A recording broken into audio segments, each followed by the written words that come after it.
Hello guys, nasa Puting Buhangin, Batangas pala kami ngayong araw.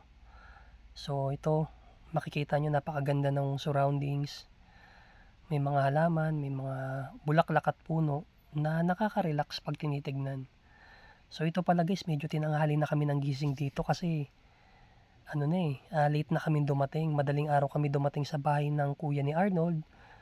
So dito naman in-accommodate kami ng maayos, tsaka talagang pagdating pa lang namin inasikaso kami.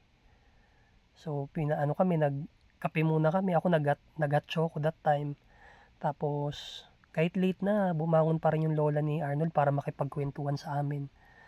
So ito muna, naglalakad pala kami ngayon para magpunta doon sa dagat kasi balak namin maligo ngayon. Balak na namin maagay kasi para makita namin yung sunrise, kaso nga lang syempre yun nga, medyo late na kaming nakatulog kaya tanghali na rin kami nagising.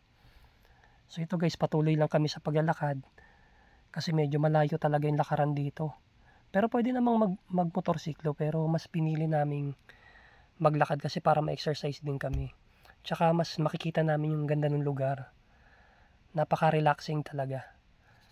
Tsaka maganda na rin maglakad kasi para ma-exercise kami. So yan, kasama ko dito sila Jane, Gerald, Arnold, tsaka si Abby. So naglalakad kami. Dito malapit-lapit na kami sa main road eh. Ito, nasa main road na kami ngayon guys. So lakad lang talaga. Lakad lang kami ng lakad. So ito, malapit na kami sa mismong dagat. Tapos pala guys, share ko lang sa inyo, may binayaran lang kaming parang 5 or 10 pesos lang per head. Parang ecological fee ata yun.